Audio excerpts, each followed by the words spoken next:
Coucou tout le monde et bienvenue dans cette nouvelle vidéo où nous allons parler conseils photo. Je me suis dit c'est l'idéal, tout le monde part en vacances, c'est l'été, il fait beau, on fait des photos de famille, on fait des photos ensemble quand on voyage, on fait des photos de paysages et je me suis dit que ça pourrait être cool de vous partager mes petites astuces pour rendre vos photos encore plus jolies. Alors moi je fais mes photos avec cet appareil, c'est un bridge en fait entre le réflexe et le compact. C'est un Fujifilm X-T20, il est vraiment top. Il y a l'objectif qu'on peut changer également, l'écran amovible qui bouge un peu comme ça, voilà, mais qui bouge pas comme ça en mode selfie, donc bon ça c'est un petit peu dommage, mais c'est pas grave, ça me sert surtout pour faire mes photos, pas de moi j'ai envie de dire, voilà. Sinon j'utilise un petit Canon G7X avec lequel je tourne, lui il a l'écran qui revient vraiment en selfie. Mais pour faire des jolies photos on n'est pas obligé d'avoir un appareil photo, on peut très bien faire des jolies photos avec son téléphone. Et oui maintenant les téléphones ils ont vraiment de super qualité de photos, donc tout ça pour vous dire que si vous avez un beau matériel tant mieux, profitez-en, si vous n'en avez pas, vous n'en avez pas besoin. Parce que dans cette vidéo, je ne vais pas vous parler d'ouverture, de focale, etc. ou d'objectifs, mais bien de conseils qui peuvent s'adapter à toute forme d'appareil photo ou de téléphone. Mon premier conseil pour faire de jolies photos, c'est de faire attention à la lumière. Il se trouve qu'en été surtout, par exemple à midi, le soleil est tout en haut, hein, moi je vous apprends rien, et du coup la lumière est très crue parce que la lumière venant du dessus, je vais vous montrer avec mon flash, ça fait des ombres très dures. Regardez. Enfin, je sais pas si on voit grand chose. C'est pas très joli. Alors que une lumière sur le côté, par exemple, ça met tout de suite plus en valeur. Vous voyez? Donc ça vaut pour le portrait, pour les photos de gens, de famille, ce que vous voulez, mais aussi pour les photos de paysage, parce que du coup les ombres sont vraiment très contrastées, et ça fait des photos en général qui sont, on dit cramé sur le blanc, c'est-à-dire que le blanc est super lumineux, au final il n'y a plus de couleur, et les ombres sont très noires. Donc moi ce que je vous conseille pour avoir une jolie lumière, c'est de faire vos photos le matin ou le soir. Donc pas attendre la nuit, hein, mais en ce moment par exemple, vos photos vous pouvez les faire à partir du lever du jour jusqu'à 10h, 11h, ça commence déjà à être très cru la lumière, et le soir à partir de 19h en général ça commence à être pas mal, simplement parce qu'il y a moins de lumière, il y en a mais elle est plus douce, souvent elle est un petit peu rosée, un petit peu orangée, c'est une lumière qui rend un peu tout plus beau, voilà. On reste dans la lumière avec le contre-jour. Alors le contre-jour ça peut être très joli quand c'est fait exprès, typiquement un coucher de soleil, quelques palmiers devant, les palmiers vont être très noirs et on verra très bien les lumières du coucher de soleil, ça c'est magnifique. Par contre quand vous cherchez à prendre quelqu'un en photo, c'est tout de suite moins sympa, parce qu'au final vous avez soit la personne toute dans l'ombre et le derrière très lumineux, ou inversement derrière vous n'allez plus rien voir et la personne sera assez lumineuse. Le mieux pour éviter ça, c'est d'éviter que le soleil soit derrière la personne ou la chose que vous voulez photographier. Toujours dans la lumière, attention au contraste entre les zones d'ombre et de lumière. Je m'explique. Typiquement, vous voulez prendre en photo la tour Eiffel. Donc la tour Eiffel est en pleine lumière. Et là où vous vous trouvez, vous avez par exemple un pont et la Seine qui sont dans l'ombre.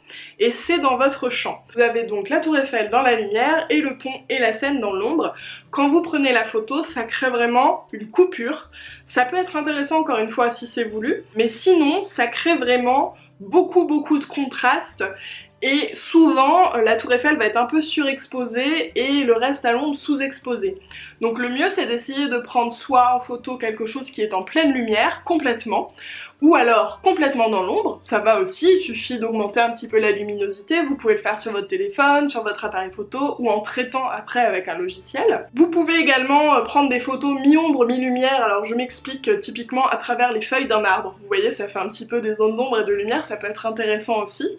Ensuite, parlons composition. Je sais pas si vous avez déjà vu sur votre appareil photo, notamment en général, je crois qu'il le propose directement sur les téléphones, il y a une espèce de grille qui se crée avec deux lignes verticales, deux lignes horizontales, ce qui nous fait donc 3 cases en haut, 3 cases sur le côté. Ces lignes-là sont là en fait pour vous aider dans la composition de votre photo, parce que normalement, quand vous faites une photo horizontale par exemple, il vous faut 2 tiers, 1 tiers. Par exemple, quand vous faites une photo de la mer, vous pouvez avoir 2 tiers de ciel et 1 tiers de mer, ou l'inverse, mettre plus de mer, donc 2 tiers de mer et 1 tiers de ciel. Ça vous aide simplement à ne pas centrer par exemple la ligne d'horizon, c'est un peu moins joli sur les photos. Quand vous prenez en photo quelqu'un ou plusieurs personnes ou un objet, c'est pareil, par exemple en format portrait, il faut essayer de placer, on va dire, la personne de sorte à ce qu'elle soit 2 tiers, 1 tiers de hauteur et de largeur pour pas centrer la chose ou la personne. Encore une fois, si c'est voulu, ça peut être très joli,